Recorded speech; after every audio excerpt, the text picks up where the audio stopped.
Yang Berhormat Dato Seri Anwar Ibrahim, President PKR, Excellencies, Tan Sri, distinguished guests, ladies and gentlemen. It's my honor and pleasure to warmly welcome a leader who needs no introduction, a much respected leader poised to become the next Prime Minister of Malaysia.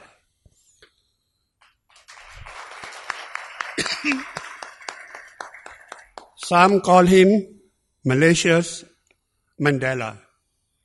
Others see him as a leader who epitomizes democratic reforms. We are indeed very honored to have Yang Berhormat Dato Seri Anwar Ibrahim to join us this evening to deliver the closing keynote address at today's forum. The country faces the three I's challenges: inequalities, institutional reforms, and innovation. And we hope that, Sri, in your closing address, you can also share with us some perspectives on these three I's.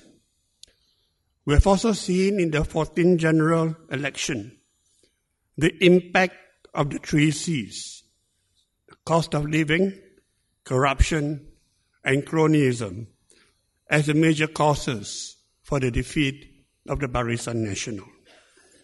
We all hope that Dato Seri Anwar Ibrahim and the Pakatan Harapan government will help the country overcome these three C's challenges as well. Dato Seri Anwar is also chairman of the Parliamentary Caucus on Governance and Reforms, and they just met earlier today. And we hope, YB, you can also share with us your thoughts and insights on the important areas of reforms and governance. So, ladies and gentlemen, without any much further ado, I now present to you Yang Berhormat Dato Seri Anwar Ibrahim.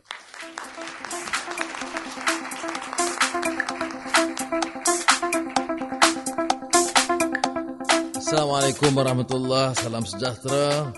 Terima kasih Saudara Michael Yeo, Tuan-Tuan Utama, Duta-Duta, rakan-rakan yang saya muliakan. Saya anggap ini satu penghormatan untuk bersama mengupas beberapa masalah yang menyentuh tentang ekonomi dan juga masa depan dan hala tuju negara. Kita telah lalui satu proses yang sangat menakjubkan, tetapi sudah sampai kepada ketikanya di mana kita akan keupayaan kita diukur dari segi kesungguhan kita melaksanakan perubahan dan pembaharuan yang diharapkan.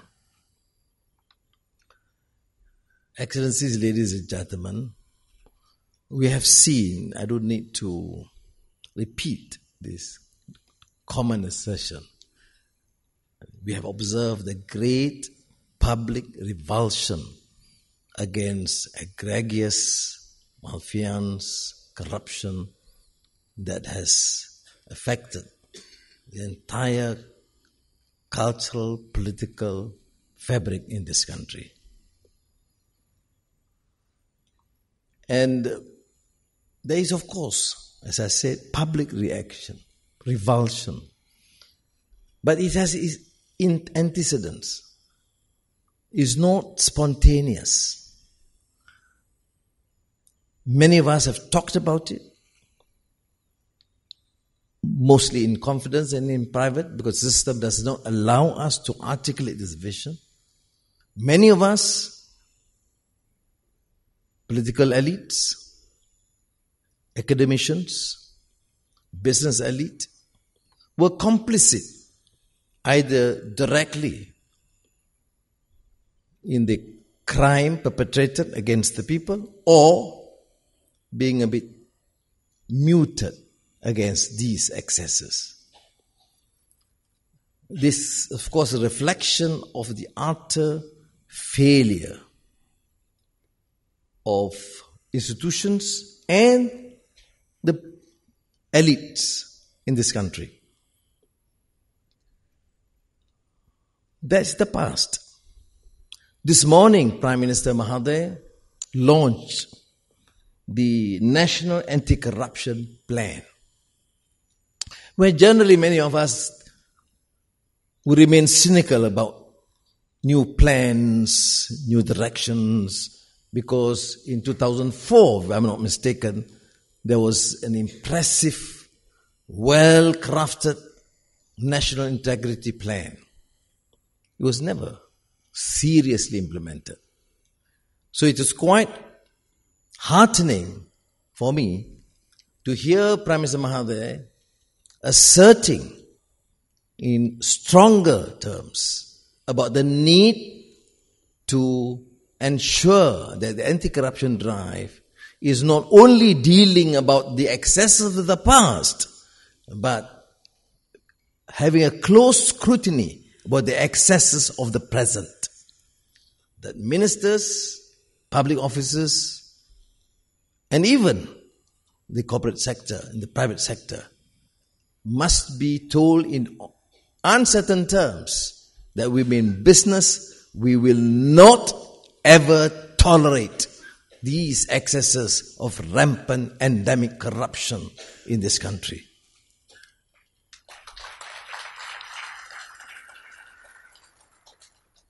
And I think the issue of good governance is central in our discourse. We can craft an impressive economic plan. And as you know,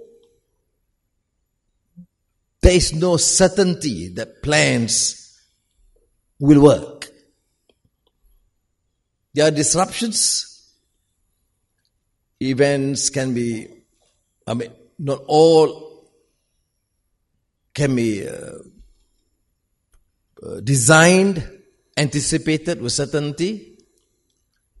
You know, this is a period that some political scientists have termed as post-normal times. You can't anticipate change.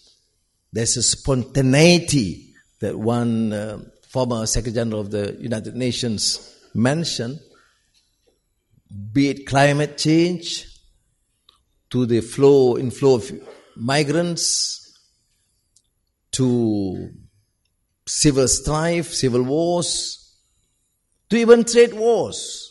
It is certainly unprecedented for a country like the United States of America, the bastion of free trade, to opt for protectionism, and China now to be seen or perceived to be supportive of free trade. These are post-normal times. A friend of mine joked, even more post-normal when you have Anwar and Mahathir working together. But I think to cut that story short, I have said and I've explained in the past, my reason is because both of us want to move on. And I think much that I feel in a way, and my family suffered immensely, I think the country must take precedence over the suffering of one person. So, you have crafted, Michael, you are the experts here, crafting what you mean by an economic policy, digital economy, etc., etc. But you would realize that change makers must also be realists. And realistic enough to secure attainable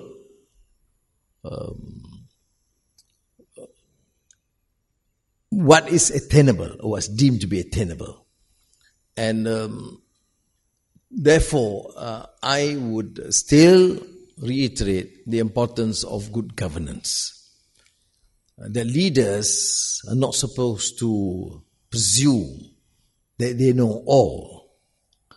They must have the humility to reflect, listen, and access.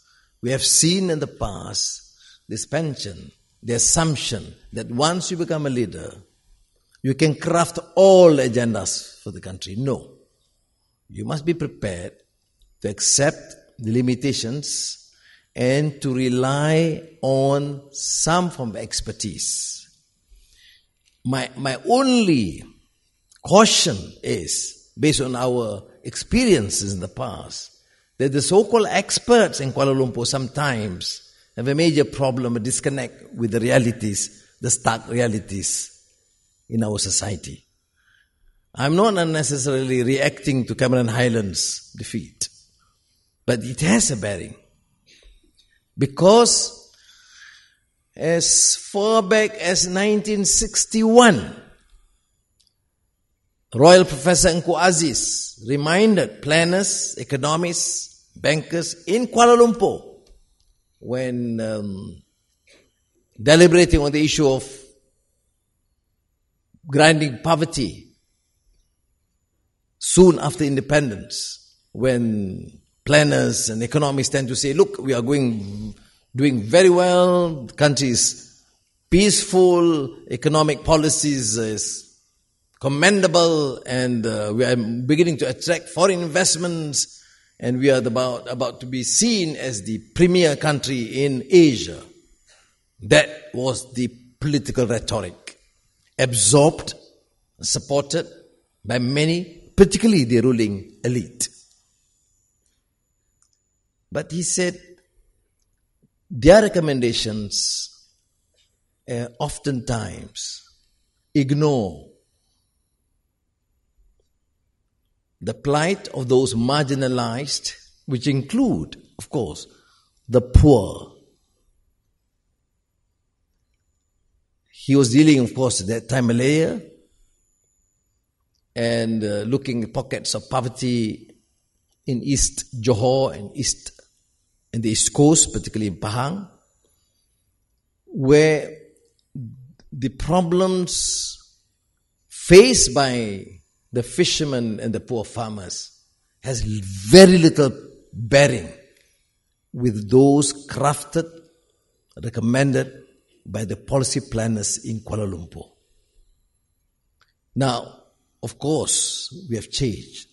Piketty has made inequality the new buzzword. It has caused a lot of excitement among academics and planners. UNICEF has published some years back a very disturbing report on poverty and inequality in Kuala Lumpur. Now I'm suggesting this because I maintain that whilst the economy must move forward, which means we must support and provide all necessary incentives to ensure that Malaysia becomes an attractive destination for foreign direct investments. No qualms about that. I was discussing with the High Commissioner just now that we are blessed, Malaysia, because through the FTAs in the past, we have been able to generate so much interest and propel the growth of the economy. Having said that,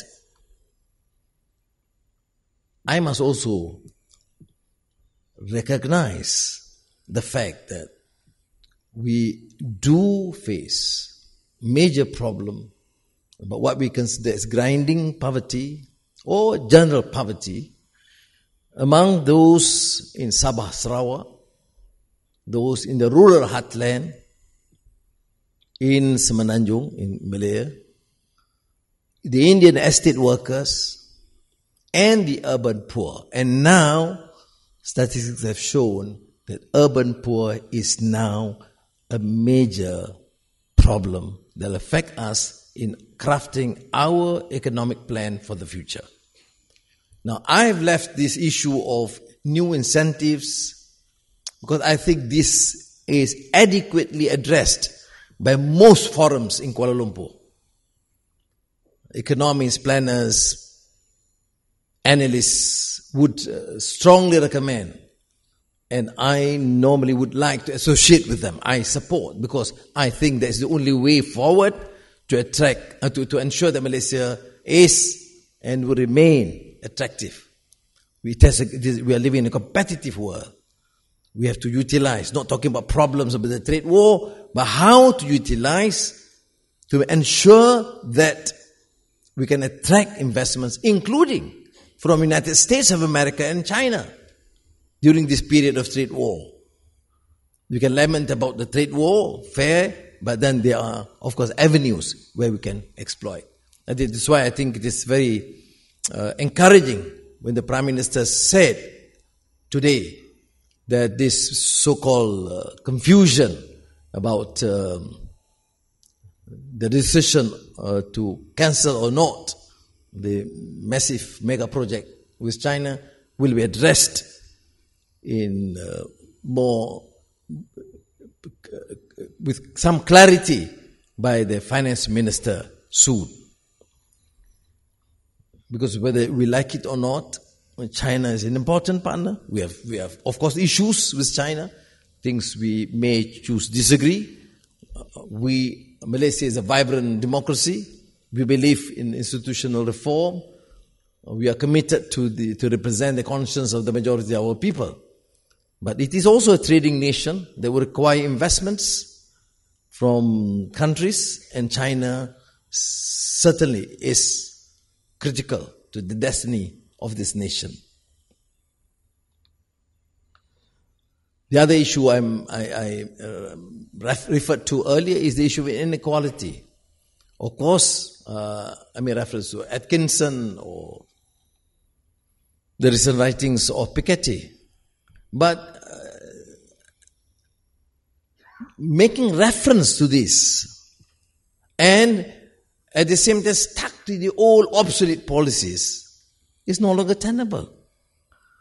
That is why many of my Malay friends and intellectuals question my decision to chart a new economy, Malaysian economic agenda, as far back as in 2007. This is, of course, to replace the new economic policy. Now, we need to help and assist to explain this. It's just not to appease the urban crowd who like to know that there should be more transparent, fair policy, non-discriminatory, reject and dismantle the new economic policy and replace it with the Malaysian economic agenda. Yes, I crafted that in 2007, before the elections in 2008. And I stand by it, because I think this is clearly realistic, rational, and would secure the interests of all Malaysians. But we need to explain that this is not a zero-sum game. Dismantling the new economic policy is not to impoverish the Malays, but to give them this new sense of confidence, to give them adequate opportunities to compete with the others, but on a need-based policy, which later the administration of then Prime Minister Najib adopted in part, I think by 2010, 2011. But the whole problem about governments and governance is the execution of these policies. First, we cannot assume that what the elites articulate and craft is well understood by the people. So it is our duty then to ensure that policies must be well understood. We talk about vibrant democracy, but we craft policies amongst us and we leave them. And then we express our displeasure because they seem to be stuck with obsolete thinking or policies.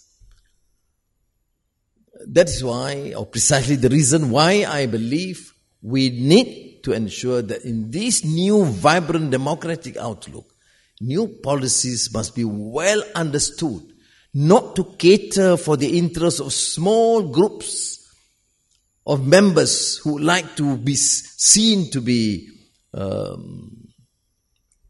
acceptable to the new urban elite thinking, but to ensure that policies are well crafted that represent the aspirations and the conscience of the majority. And the majority has to grapple with quality education, quality public health, and quality infrastructure, urban and rural. And I think this is the new direction for this country. to replace what I consider the obsolete race-based policies.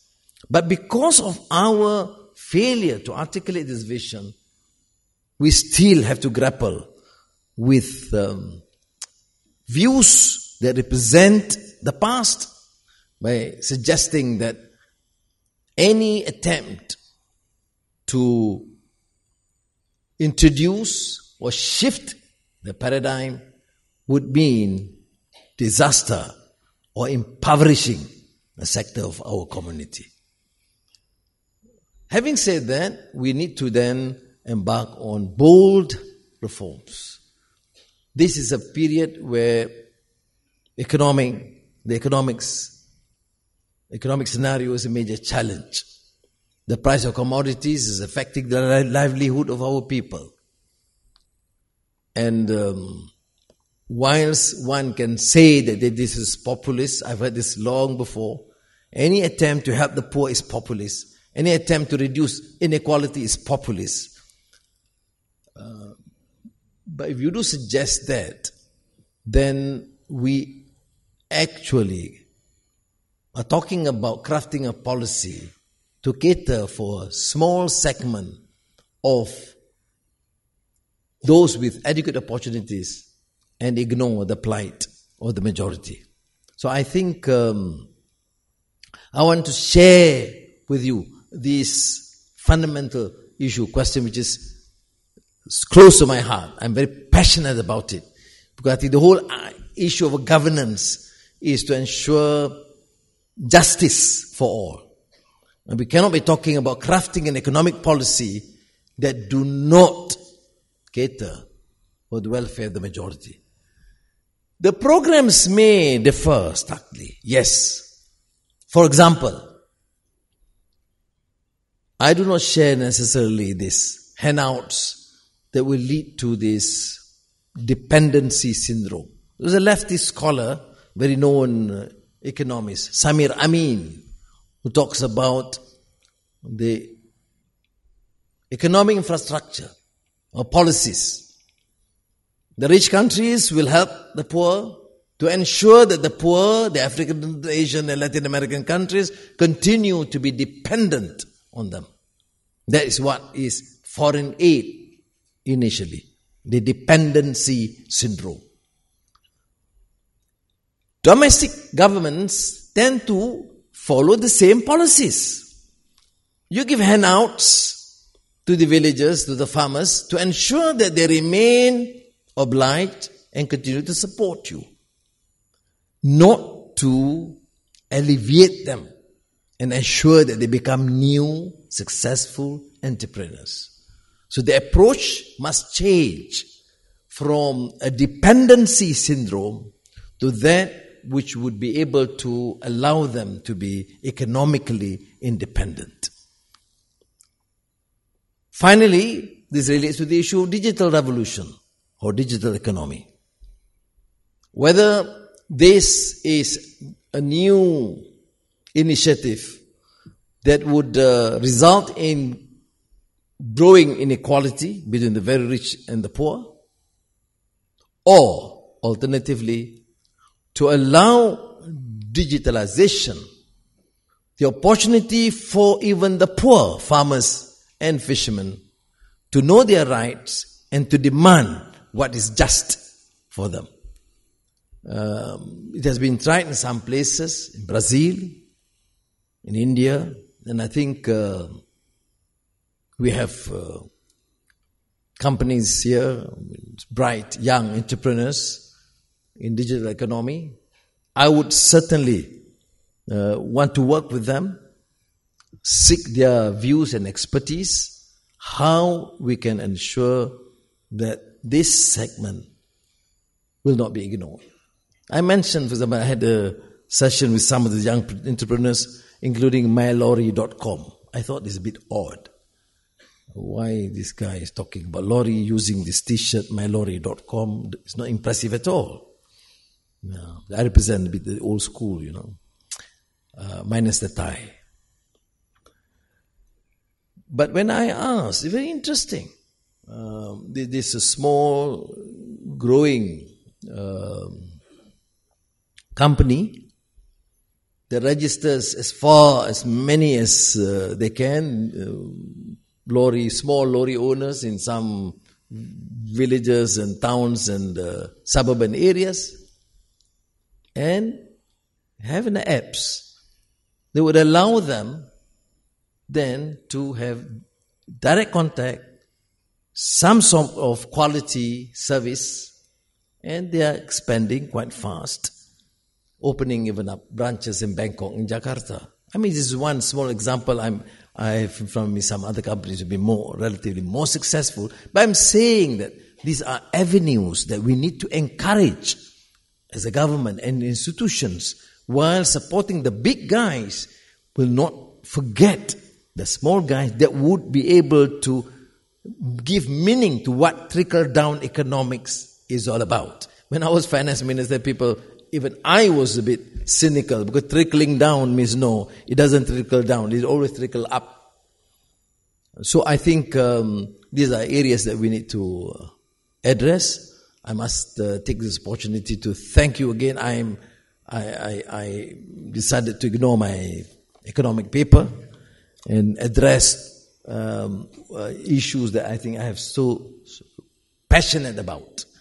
And after all these years, I am stronger in my views on democratic accountability, on issues of freedom, and issues of justice for all, which means the poor, be it the Malays in the rural heartland or the Dayaks and the Kadazans in Sabah Sarawak, the Indians in the estates, or the Chinese in the urban, congested urban poor. And I think we, as Malaysians, must have this courage and bold enough to address this as a Malaysian issue, not a Chinese, Indian, Malay or Sabah or Sarawak issue. That is, in essence, what I consider New Malaysia is all about. Terima kasih.